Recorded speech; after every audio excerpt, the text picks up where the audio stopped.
अब देखो यार, जिन भी लोगों को ऐसा लगता है कि एजे स्टाइल WWE को छोड़कर AEW कंपनी को ज्वाइन करेंगे, उनके लिए ये वीडियो बहुत ज़्यादा इंपॉर्टेंट होने वाली है। क्योंकि गाइज यहाँ पर एजे स्टाइल ने खुद रिवील कर दिया है कि वो WWE को छोड़कर AEW को ज्वाइन करेंगे या नहीं।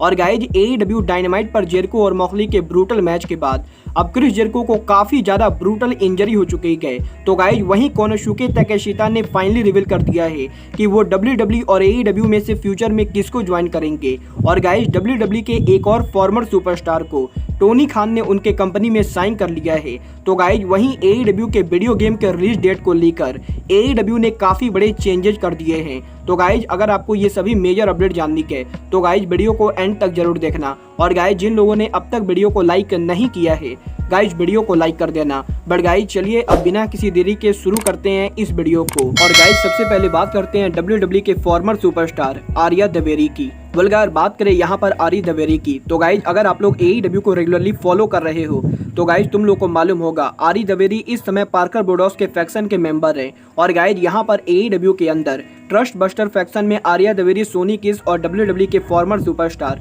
पार्कर बोडोस करंटली काम कर रहे हैं। बट गाइज अगर बात करें यहाँ पर आरी दवेरी के AEW कॉन्ट्रैक्ट की, तो गाइज इस हफ्ते फाइटफुल ने इस चीज को कंफर्म किया है कि टोनी खान ने आरी दवेरी को AEW के फुल टाइम कॉन्ट्रैक्ट में साइन कर लिया है।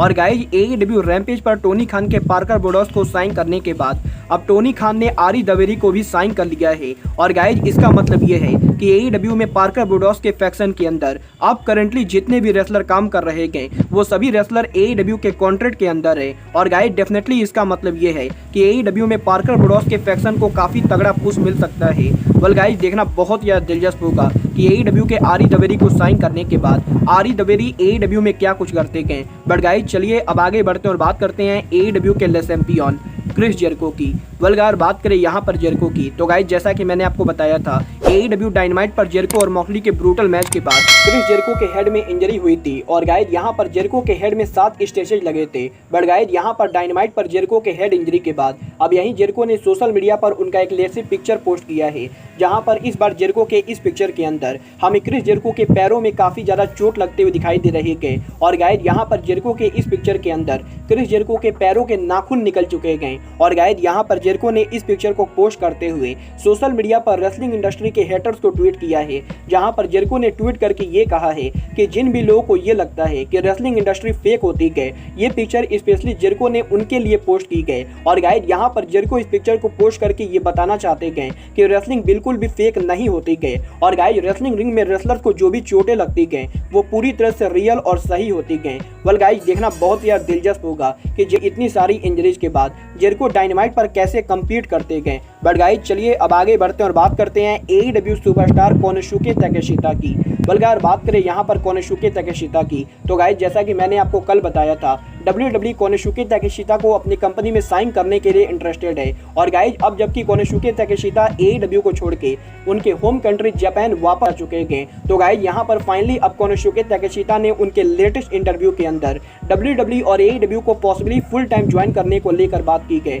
जहाँ पर कोनोशुके ताकेशिता ने इस चीज को कंफर्म किया है कि कोनोशुके ताकेशिता का WWE को ज्वाइन करने में कोई भी इंटरेस्ट नहीं है। और गाइज कोनोशुके ताकेशिता WWE को बिल्कुल भी ज्वाइन नहीं करना चाहते हैं। बट गाइज जहां तक बात रही AEW रेसलिंग की, तो गाइज यहां पर कोनोशुके ताकेशिता ने ये कंफर्म किया है कि आने वाले 2 महीनों तक जापान में कंप्लीट करने के बाद कोनोशुके ताकेशिता अक्टूबर महीने में AEW पर उनकी वापसी करेंगे। और गाइज कोनोशुके ताकेशिता AEW के अंदर ज़्यादा से ज़्यादा कम्पीट करना चाहते हैं। और गाइज यहाँ पर AEW वो रेसलिंग कंपनी होने वाली है जिसको कोनोशुके ताकेशिता फ्यूचर में शायद फुल टाइम के लिए ज्वाइन करे। वेल गाइज आप लोग कोनोशुके ताकेशिता को AEW और WWE किस कंपनी में फुल टाइम रेसलर के तौर पर देखना चाहते हो, आप लोग मुझे कमेंट करके बताइए।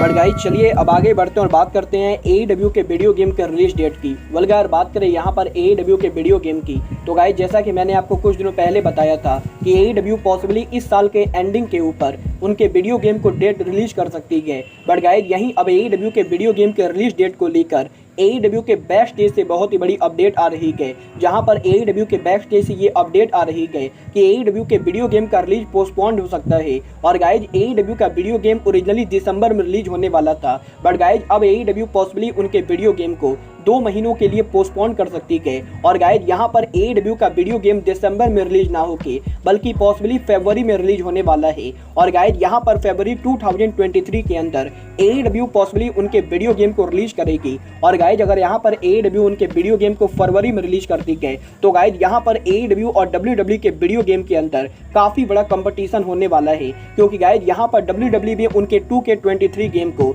मार्च महीने में रिलीज करने वाली है। और गाइज यहाँ पर फरवरी और मार्च महीने के अंदर WWE और AEW के गेम के बीच में कंपटीशन होने वाला है। वेल गाइज देखना बहुत ज्यादा दिलचस्प होगा कि WWE और AEW के बीच में कंपटीशन कैसा होता है और गाइज AEW का पहला वीडियो गेम कैसा होता है। बट अगर बात करें यहाँ पर WWE और AEW की तो गाइज इस हफ्ते फाइनली WWE के one of the biggest superstar AJ style ने उनके AEW को ज्वाइन करने को लेकर बात की है, जहां पर इस हफ्ते AJ स्टाइल के एक लेटेस्ट इंटरव्यू के अंदर AJ स्टाइल से यंग बक्स को लेकर पूछा गया था। और गाइज यहां पर AJ स्टाइल से इंटरव्यू में ये पूछा गया था कि AJ स्टाइल यंग बक्स को मिस करते हैं या नहीं। और गाइज यहां पर AJ स्टाइल ने रिप्लाई करते हुए कहा है कि AJ स्टाइल यंग बक्स को काफी ज्यादा मिस करते गए। और गाइज यहां पर AJ स्टाइल के ऐसा कहने के बाद इंटरव्यूअर AJ स्टाइल से ये पूछता है कि क्या AJ स्टाइल AEW में जाके यंग बक्स के लिए टैग टीम पार्टनर बनेंगे, क्योंकि गाइज AEW के इस हफ्ते डायनामाइट शो के ऊपर यंग बक्स को उनके मिस्ट्री पार्टनर की जरूरत है। और यहाँ पर इंटरव्यूअर के ये सवाल पूछने के बाद